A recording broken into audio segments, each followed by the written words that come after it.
So, ipupudpud ko yung sira, ha? Kasing sa unahan. Ayan o, sira yan. Dapat yan, lagi mong ginugupit. Huwag mo siyang hayaang humaba. Kahit yung unahan lang. Para hindi tumikwas ng tumikwas yung kuko mo. Gugupit. Sakit yan. Sorry po. Ibili mo ng nipper na ano. Sakit, sir, no? Hindi naman. Kasi gawa nito eh. Ayan, yan. Sa dulo magkakaalaman. Magkakala. Ginhawa niyan. Pagka yung nakat na yan. Wala na yung nakanto. Sorry. Hindi natin, sanay ako dyan. Buti na lang sanay ka. Sa dami kong pinagdaanan dyan.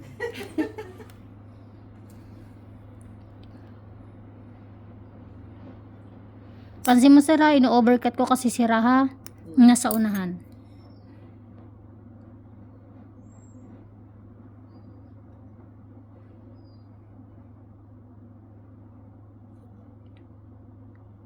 Yun, nagka-shape na kuko mo. Parang hinayaan mo na lang na humaba eh, no? Hinayaan niya God. Gusto ka dyan. Ano yung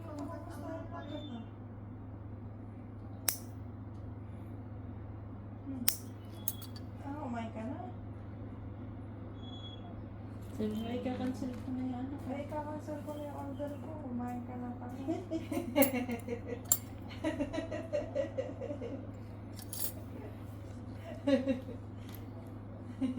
Dahil ano lang naman. Spaghetti lang naman na may spaghetti at burger lang naman. Ikay, punta mo si Darren. Okay. Papunta na Darren. dyan. Maya pa mga 30 minutes. Ano yung... Sabi mo matulog muna siya. Kasama mo na ako.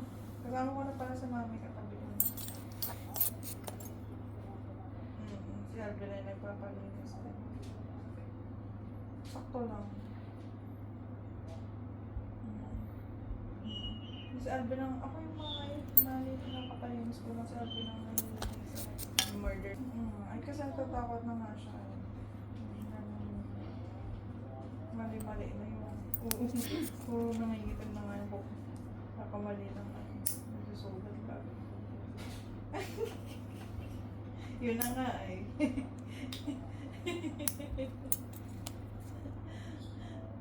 Sige dad. Aantayin niya na lang po. Sige, bye-bye. Sorry. Sakit. Ingat din. Medyo na pa din ako. Pero hanggang doon talaga yun, sir. Pasensya ka na. Sige din. Gusto mo, Ayun na. pagdali natin yung bungko ko eh. Naiisip ko minsan eh. Huwag naman. Pero alam mo, sir, buti pinalinisan mo ngayon. Ito ngayon. Bakit? Ito kasi Teka mo. Sobrang ano na. Sobrang nakabaon Pulang-pula na siya. Kaya sumasakit. Oo. Nakabaon na yung kuko niya doon Opo. sa ano. Dati hindi naman ganyan yun. Simula na magpalinis ako ganyan.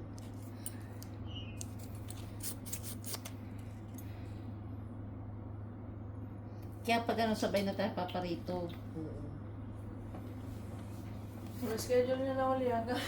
Hindi, after 2 months nga daw. Ano, kailan ba tayo? Pag po hindi pa sumasakit ang kuko nyo, lalo ka na, sir. Kasi pabaluktot yung kuko mo. Huwag ka muna magpalinis. Pag nakaramdam ka na ng sakit, yung diretsong sakit, sir, magpa-schedule ka na. Hayaan mo muna yung isang sakit lang na kinabukasan nawala. Kasi, ibig sabihin nun, humahaba lang yung kuko natin, lumalapad. Pero sa status kasi ng kuko mo, pabaon. So, hindi mo talaga kailangan laging magpalinis. Pag lagi kasing nalilinisan, lalong gumaganyan yan. Tapos, lalo niyang gusto yung mas mabilis na linis. Ibig sabihin yung, halimbawa 2 weeks, palinis ka ulit. Ganun na yung gusto niya kasi nasanay na siya na maluwag lagi. Mas mabilis pong tubuan ng ingron. Pakikiramdaman mo. Sabi mo sa akin, pag nakaramdam ka ng sakit tayo, magpapaschedule siya. Papabook na tayo. Bago naman tayo makabukot yung 1 week pa yun, 2 weeks. Sakto yun.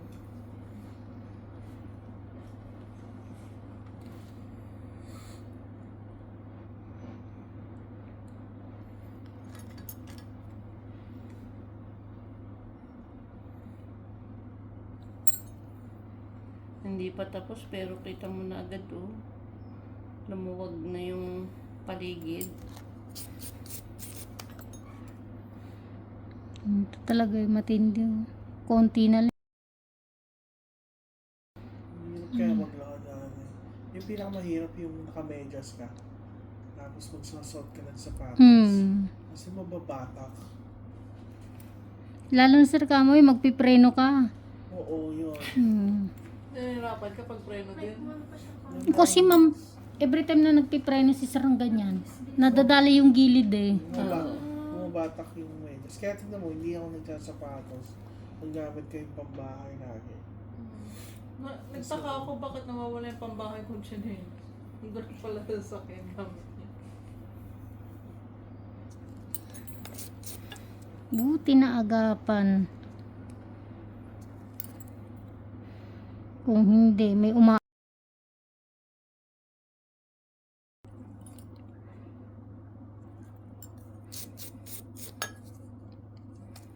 Yung sa unahan ito, sir, hindi na mabawasan ha.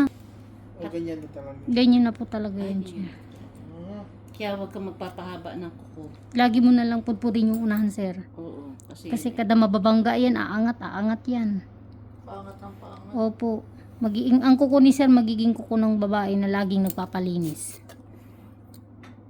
Naging high maintenance pa nga.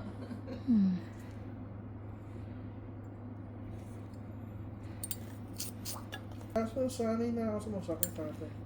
Hindi, yung ibig sabihin yung bumabaon, sir. Ah, wala. Wala na, no? O, kasi ito lang naman po ang pinaka-problema mo. Oo. Eh.